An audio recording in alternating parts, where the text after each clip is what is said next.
눈물로 고백합니다. 제가 한국에서 봤던 건 충격적인 고백이 시작됩니다. 일본 명문대 여학생의 눈물 어린 참회, 도쿄, 와세다 대학생들도 놀란 한국 역사의 진실. 그녀는 왜 모든 일본 국민들에게 사과하라고 외쳤을까요? 지금 바로 시작하겠습니다. 안녕하세요. 저는 도쿄대학교 국제관계학과 3학년 시마다 카나데라고 합니다. 20살까지 제 인생은 완벽했습니다. 명문 여대에 다니고 좋은 성적을 받고 친구들과 어울리며 평범한 대학 생활을 즐겼죠. 그리고 무엇보다 저는 제가 세계 최고의 나라, 일본에서 태어난 것을 자랑스럽게 생각했습니다. 고등학교 역사 수업 시간, 우리는 메이지 유신 이후 일본의 눈부신 근대화와 발전, 그리고 아시아 국가들을 문명화시키기 위한 일본의 노력에 대해 배웠습니다. 교과서에는 일본은 한국의 근대화를 위해 도움을 주었다라고 명확히 적혀 있었어요. 철도를 건설하고 학교를 세우고 낙후된 국가를 발전시켰다고요. 모리 교수님의 동아시아 근대사 수업은 제가 가장 좋아하던 강의였습니다. 특히 한국에 관한 내용이 나올 때마다 그는 항상 강조했죠.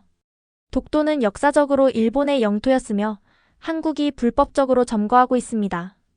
위안부 문제도 당시 상황에서 자발적으로 선택한 직업이었습니다. 우리는 그 말을 의심 없이 받아들였습니다. 왜 의심해야 했을까요? 교과서에 쓰여 있고 교수님이 가르치는 내용인데요.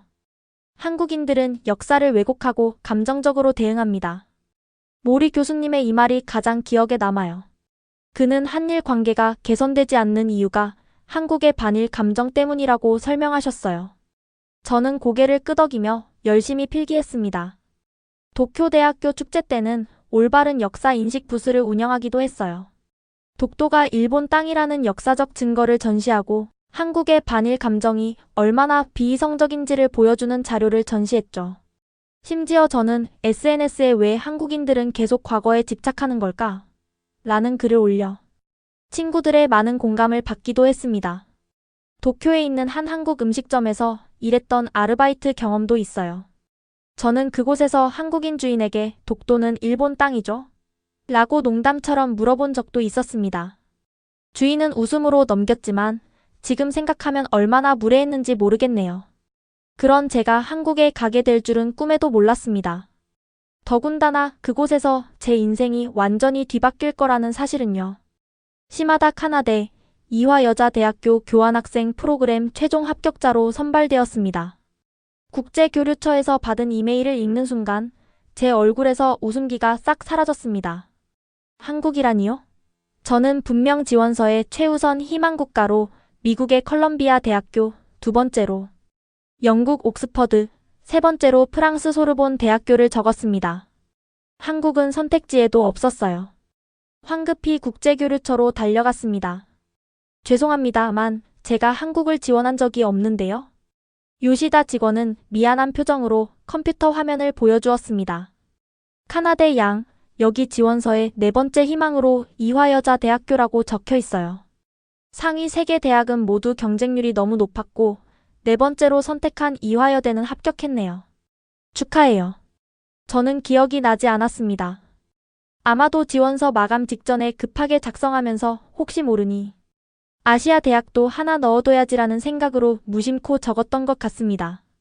여대생이다 보니 이화여대가 떠올랐던 거겠죠. 취소할 수는 없나요? 이미 이화여대의 학생 명단이 통보됐어요. 지금 취소하면 우리 학교와 이화여대의 교류 관계에 문제가 생길 수 있어요. 게다가 여성 국제교류 장학금도 받게 되어 있는데 저는 큰 한숨을 내쉬었습니다. 제가 받은 장학금은 학비와 생활비 전액을 지원하는 귀한 기회였습니다. 이걸 포기한다는 건 어리석은 일이었죠. 한 학기만 가면 되는 거죠? 그래, 4개월이면 끝나요. 금방 지나갈 거예요. 집에 돌아와 부모님께 이 소식을 전했을 때 어머니는 의외로 기뻐하셨습니다. 한국? 좋은 기회구나. K뷰티가 요즘 정말 인기 있어. 화장품 좀 사와다오.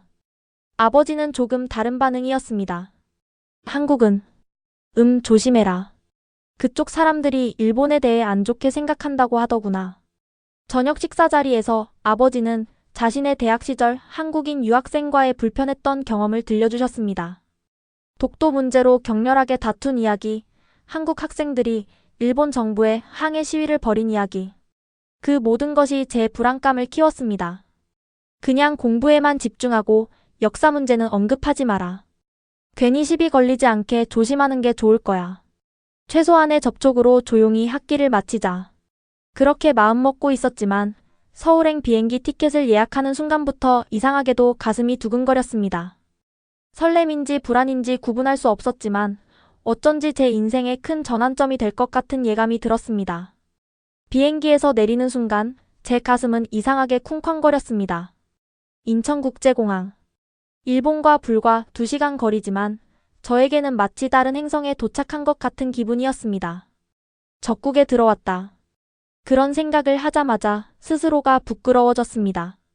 한국은 적국이 아니잖아요. 그냥 이웃나라일 뿐인데 그동안 제 머릿속에는 어떤 선입견이 자리 잡고 있었던 걸까요?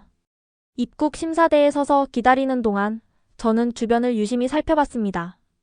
공항은 깨끗하고 현대적인 모습이었습니다. 사실 나리타 공항과 비교해도 전혀 뒤처지지 않았죠. 오히려 더 세련된 느낌마저 들었습니다. 여권 주세요. 한국어로 말하는 입국 심사관에게 여권을 건넸습니다. 그녀는 제 일본 여권을 보고 잠시 표정이 변했습니다. 라고 생각했는데 그냥 제 착각이었나 봅니다. 그녀는 미소를 지으며 영어로 물었습니다. 방문 목적이 뭔가요? 교환학생입니다. 이화여자대학교에서 한 학기 공부할 예정입니다. 그녀는 고개를 끄덕이더니 도장을 쿵 찍고 여권을 돌려주었습니다. 환영합니다. 좋은 시간 보내세요. 예상과 달리 아무런 적대감도 느껴지지 않았습니다. 오히려 친절했죠. 수화물을 찾아 출구로 향하면서 저는 공항에 붙어있는 한글 안내판들을 바라봤습니다. 이상하게 생긴 문자들. 하지만 그 아래에는 친절하게 영어와 일본어, 중국어 번역까지 붙어 있었습니다. 이화여대에서 보낸 환영팀 학생이 제 이름이 적힌 팻말을 들고 서 있었습니다. 김민지라는 학생이었습니다. 그녀는 밝은 표정으로 제게 다가왔습니다. 시마다 카나데시죠? 안녕하세요. 이화여대 국제교류 도우미 김민지입니다. 일본어로 인사할게요. 곤니치와. 그녀의 일본어 발음은 조금 어색했지만 노력하는 모습이 보였습니다. 제가 한국어를 전혀 모른다는 점을 고려해 영어로 대화를 이어갔습니다. 캠퍼스까지는 약 40분 정도 걸립니다. 피곤하시면 주무실 수도 있어요. 민지의 차를 타고 서울로 향했습니다. 창밖으로 보이는 도시의 모습은 제 상상과 완전히 달랐습니다. 높이 솟은 현대적인 빌딩들, 복잡하게 얽힌 고가도로, 깔끔한 거리. 마치 도쿄와 비슷하면서도 또 다른 느낌이었습니다. 서울이 생각보다 발전했네요. 그 말을 무심코 내뱉은 후에야 그것이 얼마나 신뢰가 될 수 있는지 깨달았습니다. 하지만 민지는 웃으며 대답했습니다. 많은 일본 분들이 그렇게 말씀하세요. 하지만 서울은 오랫동안 아시아의 주요 도시였어요. 다만 우리가 겪었던 역사적 어려움들이 있었죠. 그녀의 말에서 뭔가 복잡한 감정이 느껴졌지만 더 이상 그 주제를 파고들고 싶지 않았습니다. 저는 피곤한 척 눈을 감았고 이화여대 기숙사에 도착할 때까지 침묵을 지켰습니다. 캠퍼스에 들어서자 아름다운 건물들과 나무들이 눈에 들어왔습니다. 특히 메인 건물은 웅장하고 품격 있는 모습이었습니다. 한국의 대학이 이렇게 아름다울 줄이야. 하는 생각이 들었지만 그 마음을 숨기며 무표정하게 민지를 따라갔습니다. 기숙사의 짐을 풀고 난 다음 날 제 첫 수업이 시작되었습니다. 국제학부 소속이라 모든 강의는 영어로 진행되었죠. 첫 시간은 동아시아 근현대사였습니다. 솔직히 말하면 이 수업은 제가 가장 피하고 싶었던 과목이었습니다. 아버지의 조언이 생각났지만 전공 필수 과목이라 어쩔 수 없었죠. 박지원 교수님은 50대 중반의 단정한 모습이었습니다. 한국인이지만 미국 컬럼비아 대학에서 박사 학위를 받았다고 자신을 소개했습니다. 첫 수업은 19세기 말부터 20세기 초 동아시아 정세에 대한 개괄이었습니다. 오늘은 일본의 제국주의 팽창과 한반도 식민지화 과정에 대해 살펴보겠습니다. 교수님의 말에 저는 긴장했습니다. 일본 학생인 제가 이 자리에 있다는 걸 알고 있을까요? 그는 제게 특별한 시선을 주지 않았지만 가슴이 두근거렸습니다. 1876년 강화도 조약부터 시작된 일본의 조선 침탈은 단계적이고 계획적이었습니다. 메이지 유신 이후 서구 열강을 모방해 제국주의 노선을 택한 일본은 교수님의 설명은 제가 일본에서 배웠던 내용과 완전히 달랐습니다.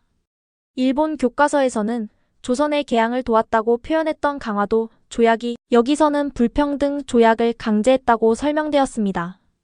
프로젝터에는 당시 조선인들의 생활상을 보여주는 흑백 사진들이 떠올랐습니다. 일제 헌병에게 매를 맞는 조선인, 강제 노동에 끌려가는 사람들, 일본어 사용을 강요받는 학교 아이들. 이런 사진들은 일본 교과서에서 한 번도 본 적이 없었습니다. 카나다시, 혹시 일본 교과서에서는 이런 내용을 어떻게 다루나요? 갑작스러운 질문에 저는 당황했습니다. 강의실의 모든 학생들이 저를 바라보고 있었습니다. 일본의 식민 통치가 한국의 근대화에 도움이 되었다고 배웁니다. 교실이 순간 조용해졌습니다. 몇몇 한국 학생들의 얼굴에 불만스러운 표정이 스쳤지만 교수님은 차분하게 반응했습니다. 흥미롭군요. 그것이 바로 역사인식의 차이입니다. 같은 사건도 어떤 관점에서 보느냐에 따라 전혀 다르게 해석될 수 있죠. 교수님은 이어서 일본 학계의 식민지 근대화론과 그에 대한 비판을 설명했습니다. 그리고 일제강점기 한국인들의 실제 생활과 저항운동에 대한 구체적인 자료들을 보여주었습니다. 저는 특히 3.1 운동에 관한 설명에 주목했습니다. 평화적인 만세 시위에 일본군이 총을 쏘고 칼을 휘두르는 장면의 사진들이 연달아 나왔습니다.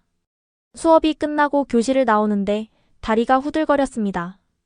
이건 단순한 관점 차이일까요?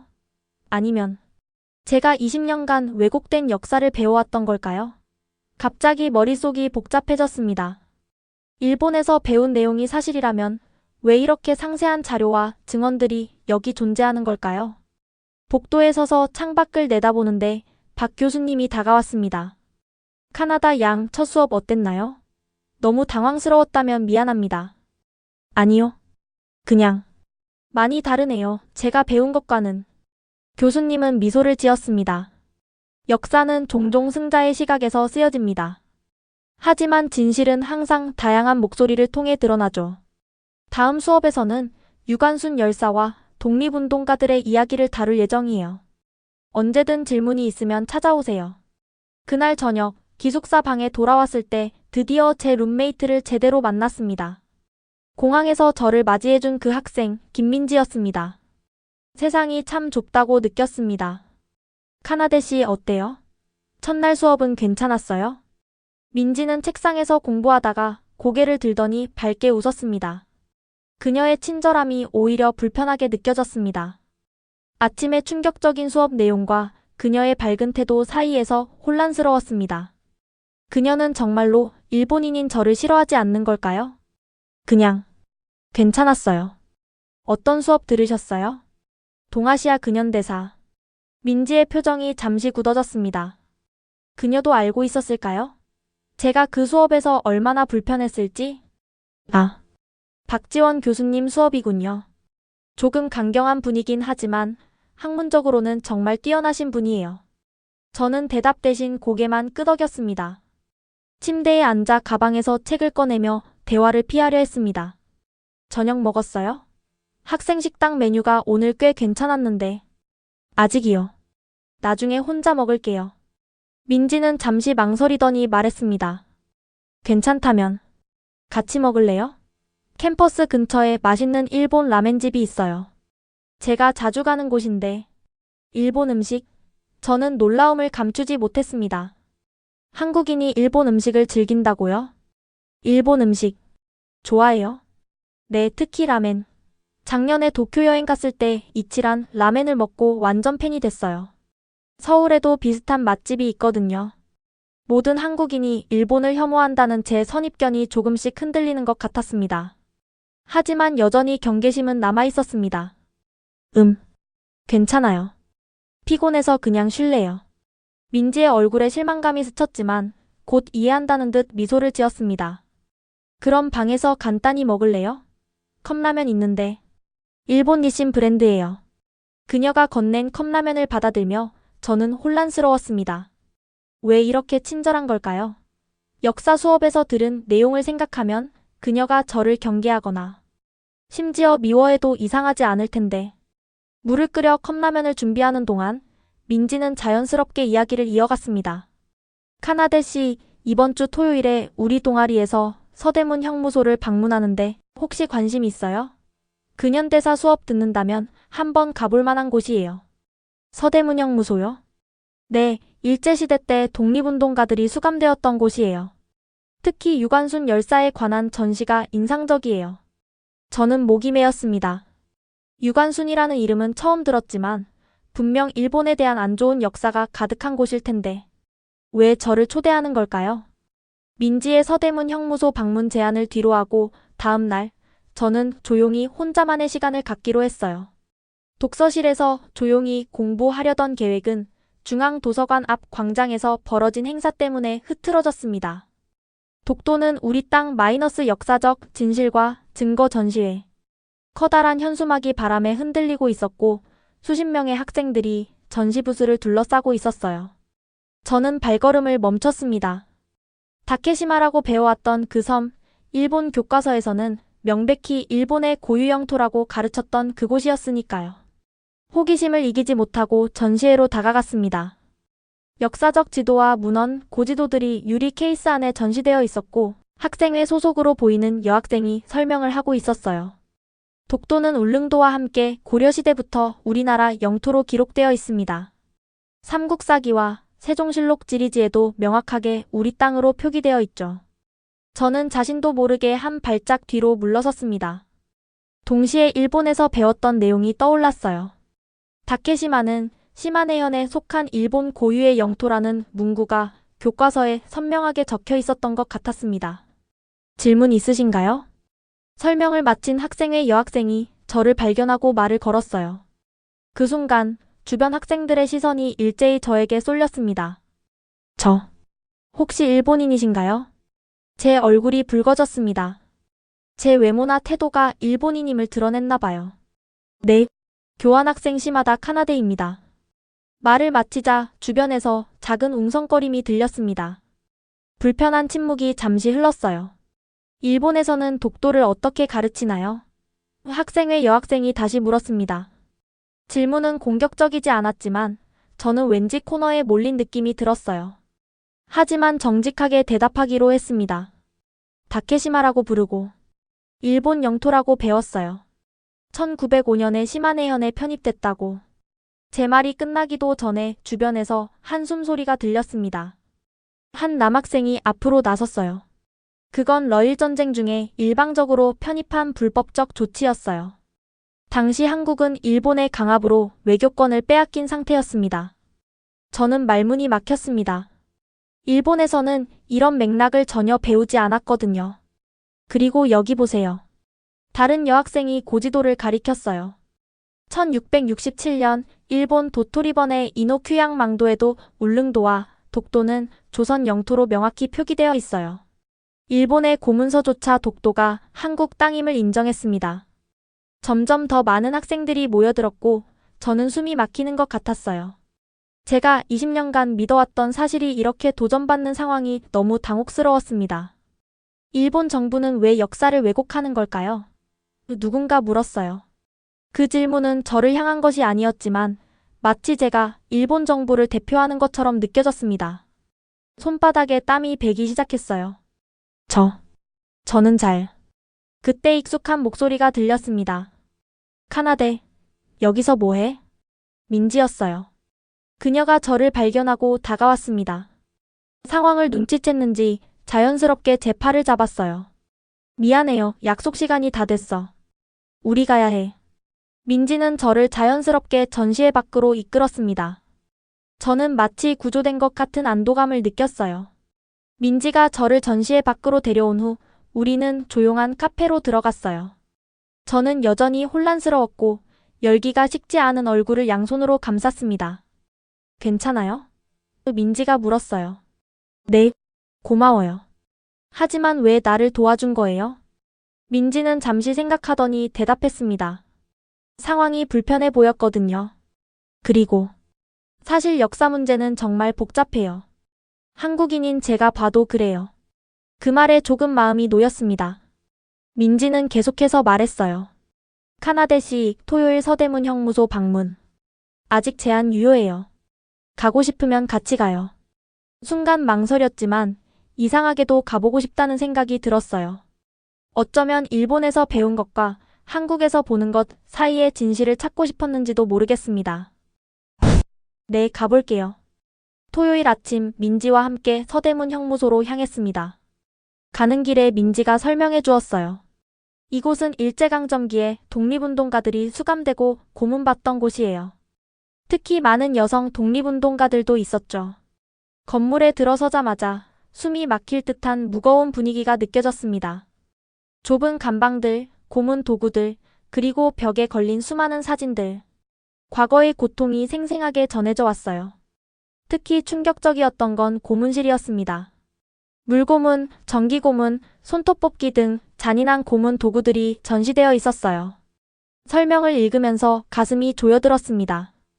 이건 정말 말을 잇지 못했어요. 민지는 조용히 말했습니다. 유관순 열사는 이곳에서 고문을 받다가 19살에 돌아가셨어요. 유관순 열사의 이야기를 듣고 나니 갑자기 눈물이 나올 것 같았습니다. 19살. 저보다 어린 나이였어요. 19이라고요? 그냥 학생이었던 거네요. 네, 그녀는 그저 나라의 독립을 바랐던 학생이었어요. 전시실 한쪽에는 유관순 열사가 쓴 편지가 있었습니다. 나라를 위해 몸바치는 일, 이보다 더 영광스러운 일이 어디 있겠습니까? 그 글을 읽으면서 저도 모르게 떨리는 손으로 눈물을 닦았어요. 그날 본 것들은 일본 교과서에서는 한 줄도 나오지 않았던 내용이었습니다. 일제강점기는 식민지 근대화라는 단어로 포장되어 있었고 이런 잔혹한 행위들은 전혀 언급되지 않았어요. 형무소를 나오면서 뭔가 무거운 것이 제 가슴을 짓누르는 것 같았습니다. 민지는 말없이 제 옆을 걸었어요. 민지. 일본 교과서에는 이런 내용이 없어요. 전혀 배우지 않았어요. 그게 바로 많은 한국인들이 화내는 이유예요. 역사를 부정하는 것 같아서요. 돌아오는 버스 안에서 저는 창밖을 바라보며 계속 생각에 잠겼습니다. 제가 알고 있던 역사와 여기서 본 역사 사이에는 너무나 큰 간극이 있었어요. 어느 쪽이 진실일까? 아니면 둘 다 각자의 방식으로 진실의 일부분일까? 그날 밤 저는 처음으로 인터넷에서 위안부에 대해 검색했습니다. 일본 교과서에서 단 한 줄로 처리되었던 그 역사의 실체를 알고 싶었어요. 서대문 형무소 방문 이후 저는 밤마다 인터넷에서 한일 관계의 역사를 찾아보기 시작했어요. 위안부 강제징용, 문화재 약탈. 일본 교과서에서 배웠던 것과는 너무나 다른 내용들이 저를 혼란스럽게 했습니다. 그러던 어느 날 일본에서 할머니의 편지가 도착했어요. 할머니는 도쿄에서 멀리 떨어진 시골 마을에 사시는데 제가 어릴 때부터 가장 친했던 분이에요. 편지를 뜯자 할머니의 정갈한 필체가 눈에 들어왔습니다. 사랑하는 카나데에게 한국에서 잘 지내고 있니? 처음 가는 나라라 걱정이 많았을 텐데 내가 용기 있게 도전하는 모습이 자랑스럽구나. 평소와 다름없는 안부 인사가 이어지다가 마지막 부분에 이르러 제 심장이 빠르게 뛰기 시작했습니다. 사실 오랫동안 너에게 말하지 못한 이야기가 있단다. 내가 16살이던 1944년 우리 마을에서도 여러 소녀들이 공장에서 일할 수 있다는 말에 징용되어 갔어. 내 친한 친구 유미코도 그중 하나였지. 그런데 전쟁이 끝난 후에도 유미코와 다른 소녀들은 돌아오지 못했어. 몇 년 후 우연히 만난 유미코의 언니에게 들었는데 유미코는 공장이 아닌 군인들을 위한 위안소로 보내졌다고 해. 그 이야기를 듣고 얼마나 충격을 받았는지 모른단다. 내가 한국에 있다는 소식을 듣고 문득 유미코와 그 시절 소녀들이 생각났어. 아마 한국에서도 그런 끔찍한 일을 당한 소녀들이 많았을 거야. 카나데, 역사는 때로 아프고 부끄러운 진실을 품고 있단다. 하지만 우리는 그 진실로부터 눈을 돌리면 안 돼. 내가 한국에서 많은 것을 배우고 느끼길 바란다. 사랑한다, 내 소중한 손녀야. 편지를 다 읽고 나서 저는 한참 동안 침대에 앉아 있었어요. 할머니도 알고 계셨던 거예요. 교과서에도 역사 수업에도 나오지 않았던 그 진실을. 가슴이 아팠습니다. 그 밤 저는 할머니께 답장을 썼어요. 할머니 편지 감사합니다. 저도 여기서 많은 것을 배우고 있어요. 한국 친구도 사귀었고 서대문 형무소도 다녀왔어요. 할머니가 말씀해주신 이야기 절대 잊지 않을게요. 더 많이 알고 싶어요. 진실을요. 할머니의 편지를 받은 후 마음이 무거웠어요. 밤늦게까지 잠을 이루지 못하고 침대에 누워 있었죠. 창밖으로 보이는 서울의 야경이 낯설게 느껴졌습니다. 아직 안 자요? 기숙사 방 반대편에서 민지의 목소리가 들렸어요. 그녀도 잠들지 못한 모양이었죠. 네, 생각할 게 많아서요. 무슨 고민 있어요? 말해도 괜찮다면. 잠시 망설였지만 누군가와 이야기를 나누고 싶었어요. 할머니께 편지를 받았어요. 할머니 친구가 위안부로 끌려갔다고. 방 안이 갑자기 조용해졌습니다. 민지의 침대에서 이불 스치는 소리가 들리더니 그녀가 제 침대 옆으로 다가왔어요. 그랬군요. 많이 힘들겠네요. 일본에서는 이런 이야기를 거의 못 들어요.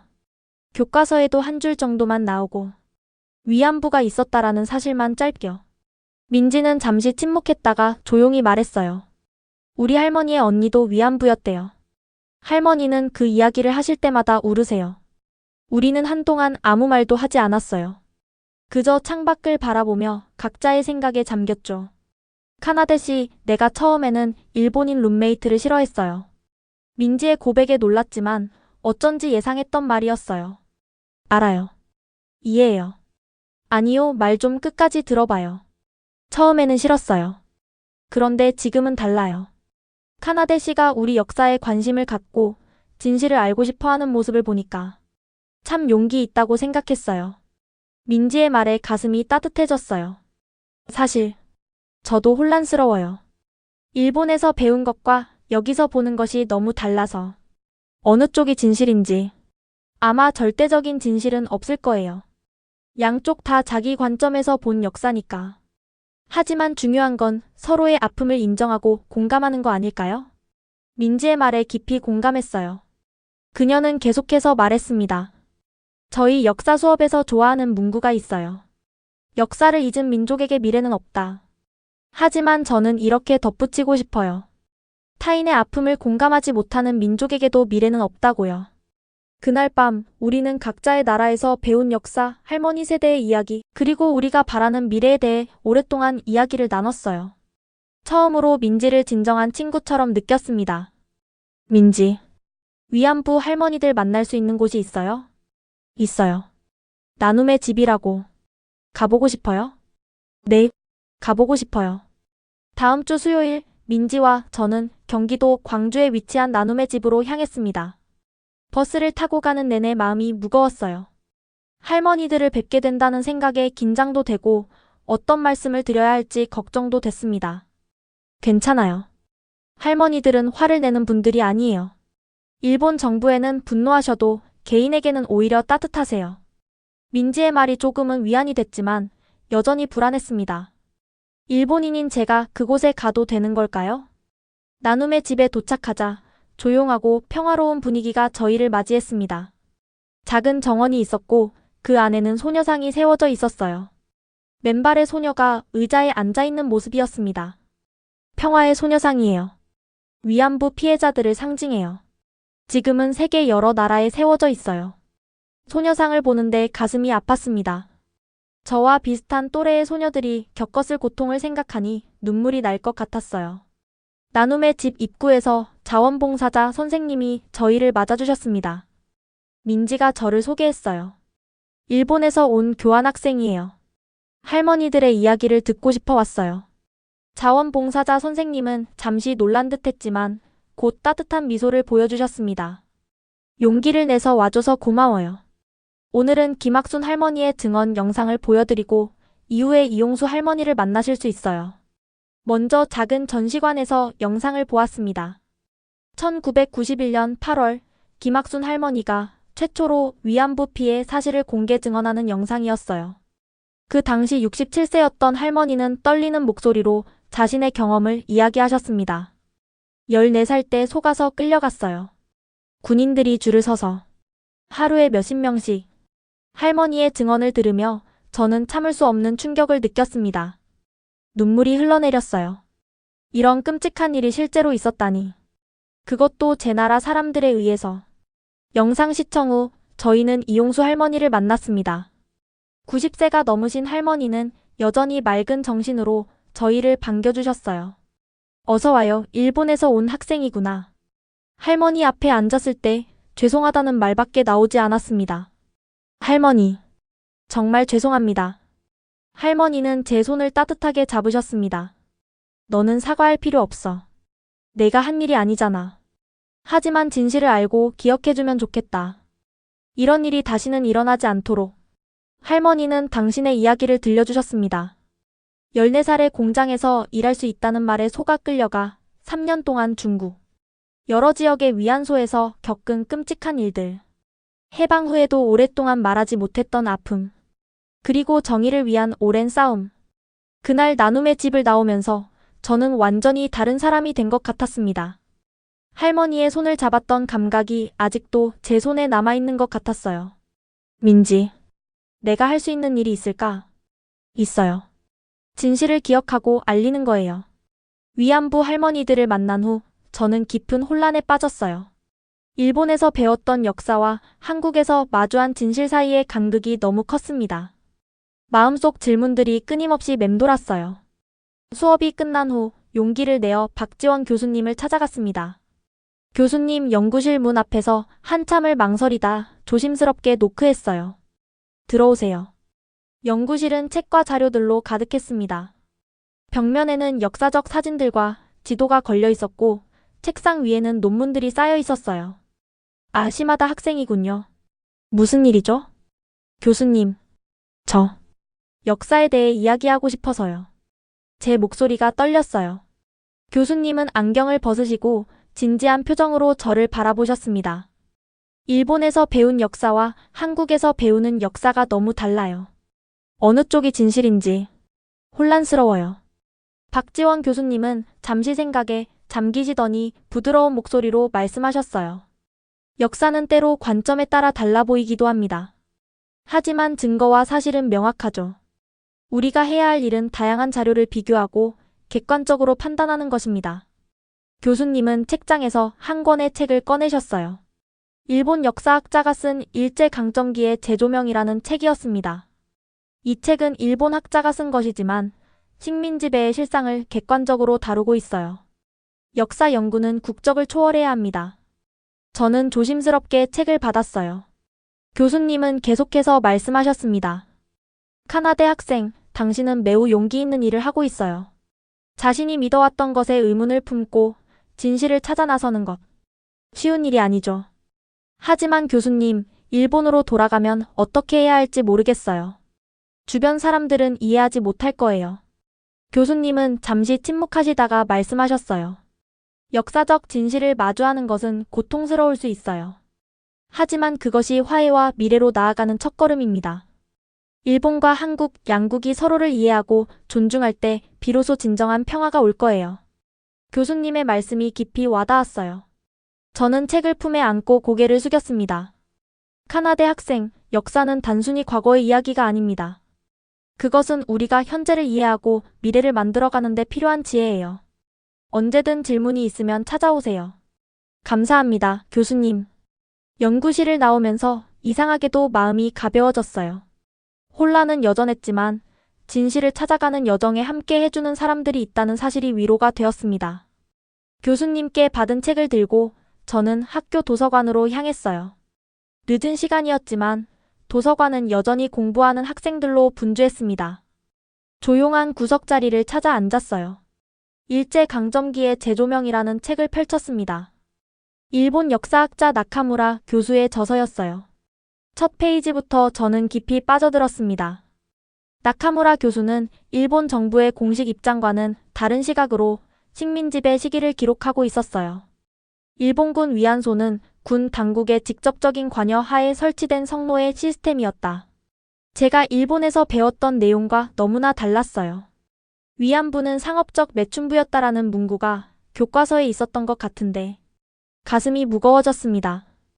책을 읽으면서 도서관 데이터베이스를 검색해 더 많은 자료를 찾았어요. 한국 역사학자들의 연구도 있었고 미국, 영국 등 제3국 학자들의 논문도 찾을 수 있었습니다. 특히 미국 의회 문서보관소에서 발견된 일본군 위안소 관련 보고서는 충격적이었어요. 밤이 깊어갔지만 저는 계속해서 자료들을 읽었습니다. 제가 지금까지 배워온 것들이 얼마나 선택적이고 왜곡되어 있었는지 점점 더 분명해졌어요. 카나데? 아직도 여기 있었네. 고개를 들어보니 민지가 서 있었어요. 그녀도 밤늦게까지 과제를 하고 있었나 봐요. 민지. 나 계속 자료를 찾아보고 있어. 일본에서 배운 역사와 너무 달라서. 민지는 제 옆자리에 앉았어요. 책상 위에 펼쳐진 자료들을 살펴보더니 놀란 표정을 지었습니다. 와, 진짜 열심히 찾아보고 있구나. 응. 알고 싶어. 진실이 뭔지. 민지는 잠시 생각하더니 자신의 노트북을 열었어요. 이것도 한번 볼래? 내가 근현대사 수업 들으면서 정리한 자료야. 한일 관계사 연표랑 주요 사건들 정리해놨어.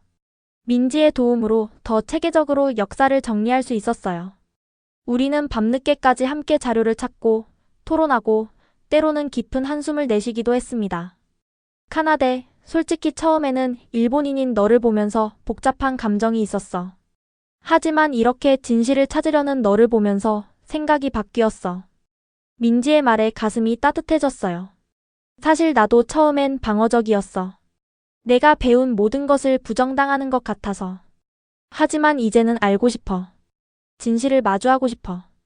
도서관 창밖으로 새벽이 밝아오고 있었어요. 밤새 자료를 찾고 읽으면서 제 마음속에도 새로운 인식이 밝아오고 있었습니다. 일본으로 돌아가면 무엇을 해야 할지, 이 진실을 어떻게 주변 사람들과 나누어야 할지 고민되었지만 한 가지는 확실했어요. 진실을 아는 것은 때로 고통스럽지만 그것이 화해와 미래를 위한 첫걸음이라는 것을. 도서관에서의 밤이 지나고 저는 깊이 고민한 끝에 소셜미디어에 짧은 글을 올렸어요. 한국에서 보고 느낀 것들, 위안부 할머니들을 만난 경험, 그리고 제가 일본에서 배웠던 역사와의 차이점에 대해 조심스럽게 적었습니다. 불과 몇 시간 만에 일본 친구들의 메시지가 쏟아지기 시작했어요. 카나데, 그게 무슨 소리야? 한국 사람들한테 세뇌당한 거 아니야? 위안부는 자발적으로 간 거라고 우리가 배웠잖아. 너까지 한국 편을 들어? 독도는 명백히 일본 영토인데 그런 글을 올리면 애국심이 없어 보여. 친구들의 반응은 제가 예상했던 것보다 훨씬 강경했습니다. 특히 대학 역사 동아리 친구 유키의 메시지가 가장 날카로웠어요. 카나데, 네가 그런 말을 하다니 정말 실망이야. 그동안 함께 공부해온 역사는 어디 갔어? 한국의 반일 선전에 넘어간 거야? 모두가 저를 비난하는 것 같았어요. 마치 제가 배신자가 된 기분이었습니다. 유키와는 영상통화까지 했는데 그녀는 거의 울먹이며 말했어요. 우리 할아버지는 전쟁 후 한국에서 많은 고초를 겪으셨대. 한국인들이 얼마나 일본인을 미워하는지 알아? 그런데 내가 그들 편을 들다니. 저는 제가 본 것, 들은 것, 그리고 조사한 것들을 설명하려 했지만 유키는 들으려 하지 않았어요. 증거가 있어, 유키. 일본 학자들도 인정하고 있어. 그런 자칭 학자들은 한국에 굴복한 거야. 진짜 일본인이라면 그런 말 안 해. 토론은 점점 감정적이 되어갔고 결국 유키는 통화를 끊어버렸습니다. 다른 친구들도 하나둘씩 저를 SNS에서 언팔로우하기 시작했어요. 한 달 전만 해도 친하게 지내던 친구들이었는데 갑자기 이렇게 멀어질 줄은 몰랐습니다. 마치 제가 다른 세계에 살게 된 것 같은 외로움이 밀려왔어요. 민지가 제 방에 들어와 말없이 어깨를 토닥여 주었습니다. 괜찮아. 진실을 말한다는 건 때로는 외로운 일이야. 그날 밤 저는 일기에 이렇게 적었어요. 진실을 알게 되면 다시는 그 전으로 돌아갈 수 없다. 아픔이 있지만 이것이 성장의 과정인 것 같다. 친구들과의 갈등은 아프고 힘들었지만 그 경험이 오히려 제 결심을 더 굳게 만들었어요. 학기 말 발표 과제를 위해 한일 역사 인식의 차이와 화해의 가능성이라는 주제를 선택했습니다. 확실해? 결코 쉬운 주제는 아니야. 민지가 걱정스러운 표정으로 물었어요. 저는 고개를 끄덕였습니다. 내가 직접 경험한 혼란을 통해 다른 학생들도 뭔가 배울 수 있을 것 같아. 발표 준비는 쉽지 않았어요. 단순히 한국 측 자료만 인용하면 편향된 시각이 될 것이고 반대로 일본 측 주장만 담으면 이곳의 친구들이 불편해할 테니까요. 진실되고 균형 잡힌 시각을 제시하는 것이 제 목표였습니다. 민지와 함께 도서관에서 밤을 새우며 자료를 수집했어요. 우리는 한국, 일본, 그리고 미국, 영국 등 제3국 학자들의 연구 논문을 모두 검토했습니다. 이 부분은 좀 민감할 수 있어. 민지가 위안부 관련 슬라이드를 가리키며 말했어요. 하지만 사실은 사실이야. 일본 정부의 공식 입장과 실제 역사적 증거 사이의 괴리를 보여줘야 해. 발표 자료를 만들면서 저는 최대한 감정적이 되지 않으려고 노력했어요. 사실과 자료를 바탕으로 양국이 역사를 어떻게 다르게 인식하고 있는지 분석했습니다. 특히 교과서 비교 부분에 공을 들였어요. 이게 내가 일본에서 배웠던 교과서야. 같은 역사적 사건에 대한 한국과 일본 교과서의 서술을 나란히 배치하니 그 차이가 더욱 명확해 보였습니다. 가장 놀라웠던 건 제3국 교과서와 비교했을 때 일본 교과서의 서술이 얼마나 선택적이고 축소되어 있는지를 확인한 것이었어요. 박지원 교수님도 발표 준비를 도와주셨습니다. 격주로 연구실을 찾아가 진행 상황을 보고하고 조언을 구했어요. 카나대 학생, 이 발표는 단순한 과제가 아니라 당신의 내적 여정이기도 합니다. 솔직하게 자신의 변화 과정도 포함시키는 것이 어떨까요? 교수님의 조언대로 저는 발표 마지막 부분에 제 개인적인 경험과 인식 변화 과정을 담기로 했어요. 처음 한국에 왔을 때의 선입견, 역사 수업과 서대문 형무소 방문에서 느낀 충격, 위안부 할머니를 만난 경험, 그리고 일본 친구들과의 갈등까지. 발표 연습을 할 때마다 가슴이 두근거렸어요. 이건 단순한 학점을 위한 발표가 아니었습니다. 제 자신의 정체성과 가치관에 관한 이야기였으니까요. 내일이 발표일이네. 민지가 마지막 리허설을 마친 후 말했어요. 긴장돼? 응, 많이. 한국 학생들 앞에서 일본인으로서 이런 이야기를 하는 게. 잘할 거야, 카나데. 내가 진심으로 준비했잖아. 그날 밤 발표 자료를 마지막으로 점검하면서 제 마음속에는 이상한 평화가 찾아왔어요. 어떤 결과가 나오든 저는 이제 진실을 마주할 준비가 되어 있었습니다. 발표 당일 아침 저는 평소보다 일찍 일어났습니다. 창문 밖으로 보이는 이화여대 캠퍼스는 여느 때와 다름없이 평화로웠지만 제 가슴은 마치 태풍이 몰아치는 것처럼 격렬하게 뛰고 있었어요. 잘 잤어? 민지가 부엌에서 토스트를 준비하며 물었습니다. 그녀는 발표 당일에 제게 든든한 아침을 먹이겠다며 일찍 일어났더군요. 응. 그냥 그랬어. 1시간마다 깼던 것 같아. 저는 식탁에 앉으며 떨리는 손으로 물 한 잔을 들었습니다. 오늘은 학기 전체를 통틀어 가장 중요한 날이었어요. 단순한 학점을 위한 발표가 아니라 제 자신의 변화와 성장을 모두에게 보여주는 순간이었으니까요. 긴장 풀어. 너는 충분히 준비했어. 그냥 연습한 대로만 하면 돼. 민지의 말이 위로가 되었지만 수업 시간이 다가올수록 불안감은 커져갔습니다. 거울 앞에서 옷매무새를 여러 번 고치고 발표 자료를 3번이나 확인했어요. USB를 가방에 넣었다가 다시 꺼내 확인하기를 반복했습니다. 강의실에 도착했을 때 이미 많은 학생들이 자리에 앉아 있었어요. 박지원 교수님은 앞자리에서 학생들의 출석을 확인하고 계셨습니다. 저는 민지 옆자리에 앉으며 깊게 숨을 들이마셨어요. 오늘 발표자는 시마다 카나데 학생입니다. 한일 역사 인식의 차이와 화해의 가능성이라는 주제로 발표해주겠습니다. 교수님의 소개에 학생들이 일제히 제게 시선을 돌렸어요. 그 순간 제 다리는 마치 젤리처럼 흔들렸습니다. 앞으로 나아가는 걸음마다 심장이 더 크게 뛰었어요. 강단에 서서 노트북을 연결하는 동안 강의실 뒤쪽에서 작은 소란이 들렸습니다. 고개를 들어보니 뜻밖에도 이용수 할머니가 휠체어를 타고 들어오셨어요. 민지의 안내로 할머니가 강의실에 오신 것이었습니다. 그리고 더 놀라운 건 박지원 교수님의 일본인 동료인 야마다 교수님도 함께 계셨다는 거예요. 저는 순간 숨이 멎는 것 같았습니다. 이런 중요한 인물들 앞에서 발표한다는 생각에 더욱 긴장됐어요. 하지만 이용수 할머니께서 따뜻한 미소로 격려해 주시는 것을 보고 조금씩 마음을 가다듬었습니다. 안녕하세요, 시마다 카나데입니다. 일본 도쿄대학교에서 온 교환학생입니다. 제 목소리는 처음엔 떨렸지만 준비한 내용을 이야기하기 시작하자 점차 안정되었어요. 첫 슬라이드는 제가 일본에서 배웠던 역사교과서와 한국의 역사교과서를 비교한 내용이었습니다. 일본 교과서에서는 독도, 아니 다케시마라고 부르는 섬에 대해 일본의 고유 영토라고 명시하고 있습니다. 반면 한국 교과서에서는 역사적, 지리적, 국제법적 근거를 들어 독도가 한국 영토임을 강조하고 있습니다. 설명하면서 저는 교실 뒤에 앉아 계신 야마다 교수님의 표정을 살폈어요. 그분은 차분하게 경청하고 계셨지만 눈빛에서 복잡한 감정이 느껴졌습니다. 위안부 문제를 다룬 슬라이드에 이르렀을 때 강의실의 공기가 무거워졌어요. 저는 이용수 할머니를 직접 바라보며 말했습니다. 일본 교과서에서는 위안부라는 단어조차 찾기 어렵습니다. 그러나 수많은 증언과 문서들이 이 역사적 사실을 증명하고 있습니다.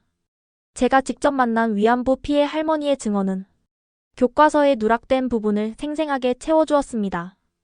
말을 이어가면서 제 눈에 눈물이 고였어요. 하지만 이건 약함의 표시가 아니라 역사적 진실을 마주한 한 인간의 진심이었습니다. 발표가 중반에 접어들자 학생들의 반응이 달라지기 시작했어요. 처음에는 약간 경계하는 듯한 표정이었지만 점차 진지하게 경청하는 모습으로 바뀌었습니다. 특히 제가 개인적인 인식 변화 과정을 이야기할 때는 많은 학생들이 공감의 눈빛을 보냈어요. 저는 한국에 오기 전 일본이 식민 지배를 통해 한국의 근대화에 기여했다는 교육을 받았습니다. 그러나 서대문 형무소와 독립기념관을 방문하면서 일제강점기가 한국인들에게 얼마나 고통스러운 시간이었는지 깊이 이해하게 되었습니다. 슬라이드를 넘기며 저는 일본과 한국 양국의 주장을 객관적으로 분석하고 제3국 연구자들의 시각도 소개했어요.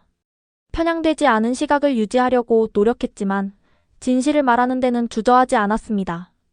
역사는 승자에 의해 쓰이지만 역사 교육은 진실을 바탕으로 이루어져야 합니다. 부끄러운 과거를 숨기는 것이 아니라 그것을 인정하고 반성할 때 진정한 화해가 가능하다고 생각합니다. 발표를 마무리하며 저는 처음 계획하지 않았던 말을 덧붙였습니다. 저는 일본인으로서 역사적 진실을 왜곡하고 은폐한 것에 대해 깊이 사과드립니다. 개인적으로 앞으로 양국의 화해와 이해를 위해 노력하겠습니다. 발표가 끝났을 때 강의실에는 잠시 침묵이 흘렀습니다. 그리고 한 학생이 천천히 박수를 치기 시작했고 이내 모든 학생들이 따라서 박수를 쳤어요. 민지는 눈물을 글썽이며 미소 짓고 있었습니다. 질의응답 시간에 다양한 질문이 쏟아졌어요. 예상대로 날카로운 비판도 있었습니다.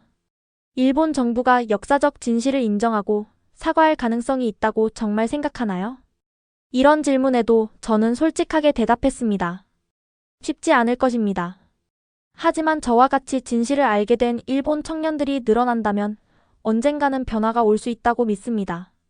가장 감동적인 순간은 이용수 할머니께서 손을 들어 말씀하셨을 때였어요. 카나대 학생, 너 같은 젊은이를 보니 우리의 이야기가 헛되지 않았구나 싶어. 고맙다. 할머니의 말씀에 강의실 전체가 숙연해졌고 저는 더 이상 감정을 억누르지 못하고 눈물을 흘렸습니다. 수업이 끝난 후 야마다 교수님이 다가와 말씀하셨어요. 카나대 학생, 용기 있는 발표였습니다. 불편한 진실을 마주하는 것은 쉽지 않지만 그것이 학문의 시작입니다. 도쿄로 돌아가면 꼭 연락해주세요. 함께 할 수 있는 일이 있을 겁니다. 그날 밤 기숙사로 돌아오는 길에 민지가 내 어깨를 토닥였습니다. 정말 대단했어, 카나데. 오늘 너는 진정한 다리를 놓았어. 저는 하늘을 올려다보며 생각했어요. 이제 저는 과거와 다른 사람이 되었습니다. 더 이상 교과서에 적힌 대로만 믿는 학생이 아니라 진실을 찾아 나서는 연구자로서의 첫걸음을 내디딘 것 같았습니다. 발표 이후 남은 한 달의 교환학생 기간은 믿을 수 없을 정도로 빨리 지나갔습니다. 학기 말 시험과 과제를 마치고 어느덧 짐을 싸는 날이 찾아왔어요. 정말 떠나는 거야? 민지가 침대 위에 놓인 제 캐리어를 바라보며 물었습니다. 그녀의 눈에는 이별의 아쉬움이 가득했어요. 응. 그동안 고마웠어, 민지야. 네가 없었다면 이런 변화를 경험하지 못했을 거야. 룸메이트였던 민지는 이제 그저 한국인 친구가 아니라 제 인생의 중요한 멘토이자 동반자가 되었어요. 그녀와 함께한 모든 순간이 저를 조금씩 변화시켰습니다. 우리 약속하자.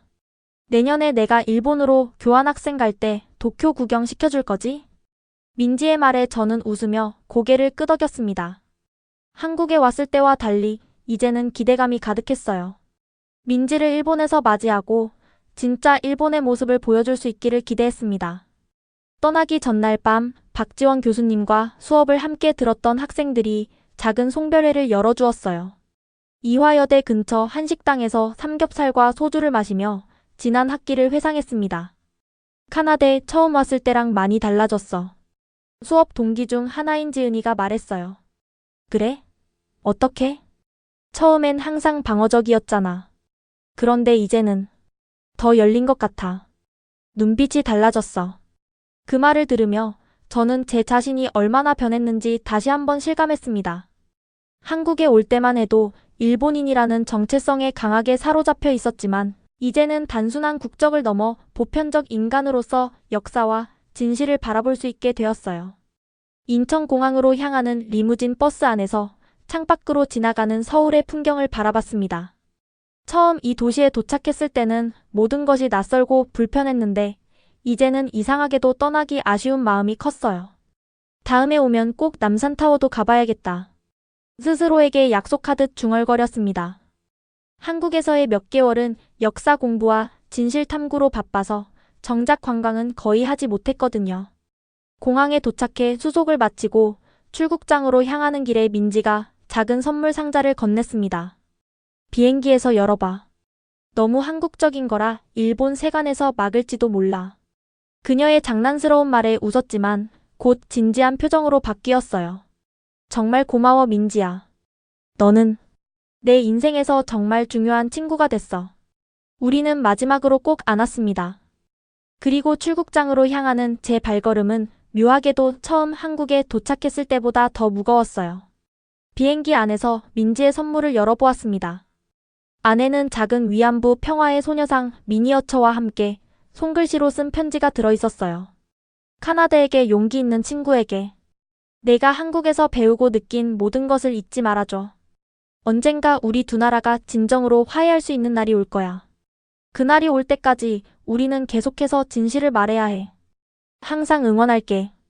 마이너스 민지가 편지를 읽으며 눈물이 흘렀습니다. 손가방에서 손수건을 꺼내 눈물을 닦았어요. 그때 시선이 손수건 끝에 자수된 글자에 닿았습니다. 유관순 열사 기념관. 서대문 형무소를 방문했을 때 기념품으로 샀던 손수건이었어요. 잊지 않을게. 창밖으로 점점 멀어지는 한국 땅을 바라보며 마음속으로 다짐했습니다. 몇 시간 후 도쿄 하네다 공항에 도착했습니다.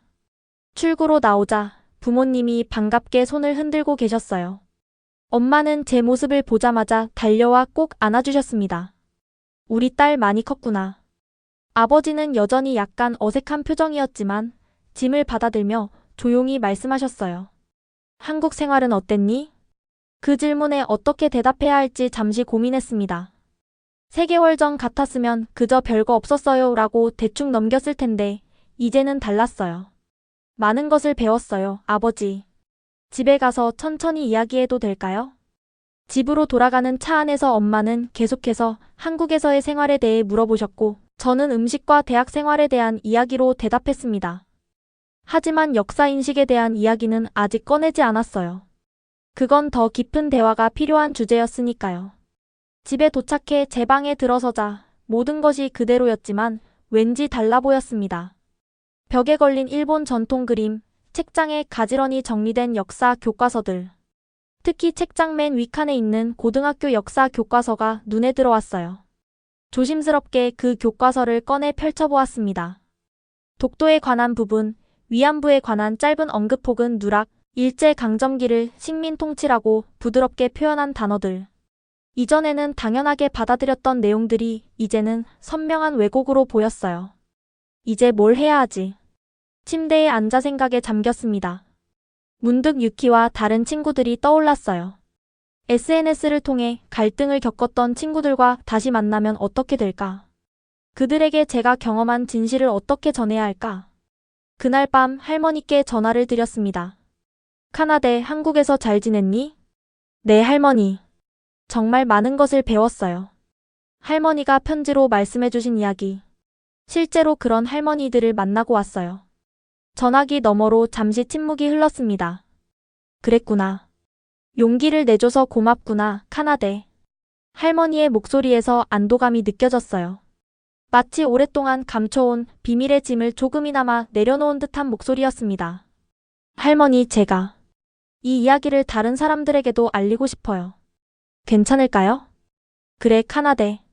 지금이 바로 진실을 말할 때란다. 할머니 세대가 하지 못한 일을 너희 세대가 해야 해.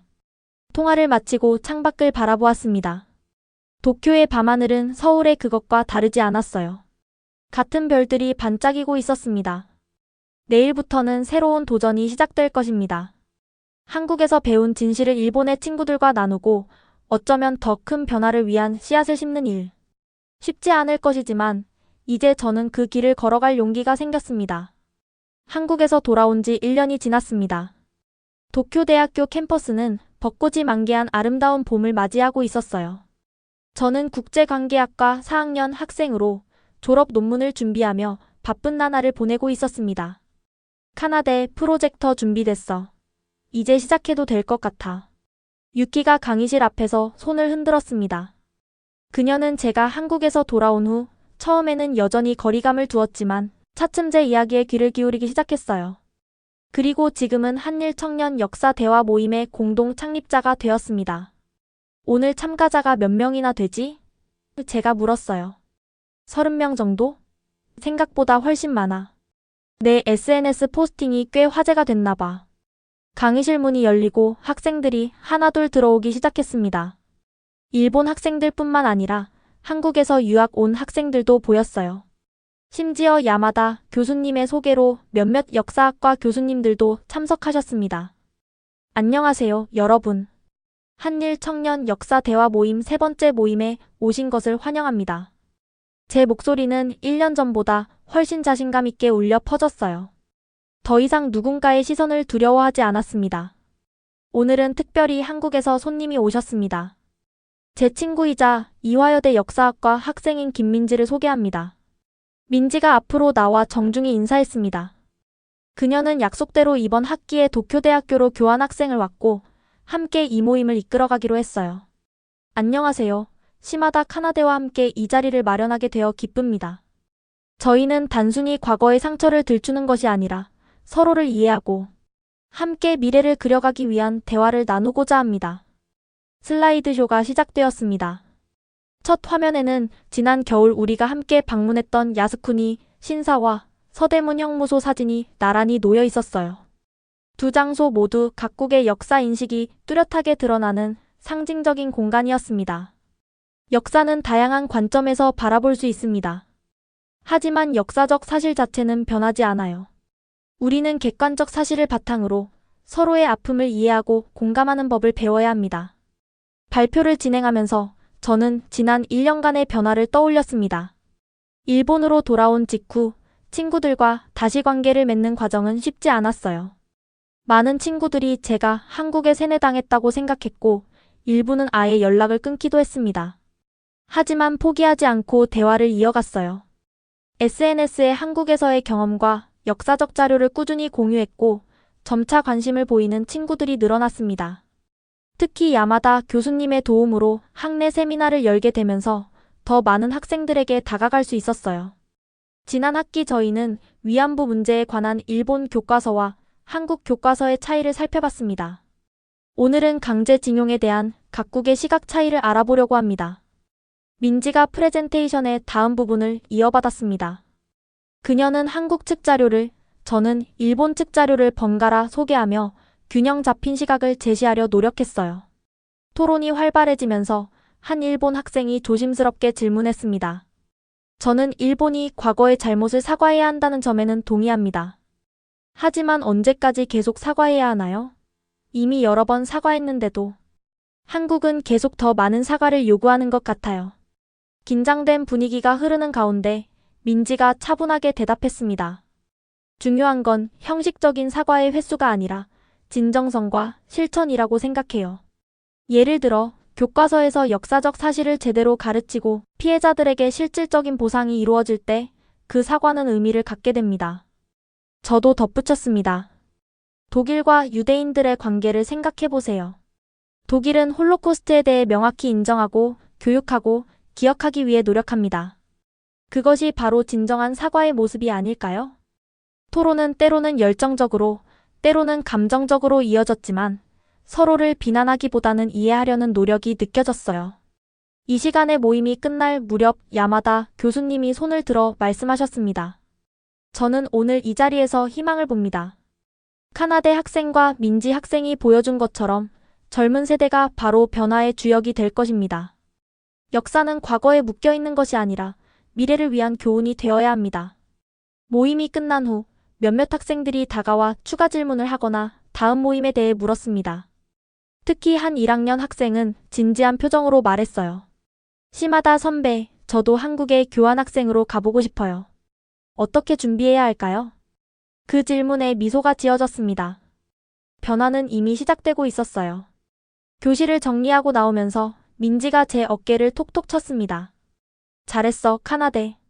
오늘 분위기 정말 좋았어. 응, 생각보다 많은 사람들이 관심을 보이는 것 같아. 특히 1, 2학년 학생들이. 민지는 잠시 생각에 잠기더니 말했습니다. 내일 이용수 할머니께 전화드릴 거야. 혹시 다음 학기에 도쿄로 초청해서 증언 행사를 열면 어떨까? 그 제안은 도전적이었지만 동시에 큰 의미가 있을 것 같았어요. 한국에서의 경험을 떠올리며 저는 확신을 가지고 대답했습니다. 좋은 생각이야. 내가 야마다 교수님께 상의해볼게. 아마 학교 측의 협조도 필요할 테니까. 캠퍼스를 걸어 나오며 우리는 앞으로의 계획을 나누었습니다. 한일 청년 교류 프로그램, 공동 역사 교재 제작, 그리고 양국의 고등학생들을 위한 역사 캠프까지. 꿈은 점점 커져갔어요. 석양이 물든 하늘을 바라보며 저는 문득 1년 전 서울의 하늘을 떠올렸습니다. 그때는 혼란과 갈등 속에 있었지만 지금은 명확한 목표와 신념을 가지고 있었어요. 카나데, 넌 정말 많이 변했어. 민지의 말에 저는 고개를 끄덕였습니다. 나도 그걸 느껴. 이제는 누군가 한국에 세뇌당했다고 해도 전혀 상처받지 않아. 오히려 자랑스럽게 느껴져. 내가 진실을 마주할 용기를 가졌다는 사실이. 도쿄 거리를 걸으며 우리는 여전히 많은 도전과 장애물이 있을 것임을 알고 있었습니다. 양국 간의 역사적 갈등은 하루아침에 해결될 수 없는 깊은 상처였으니까요.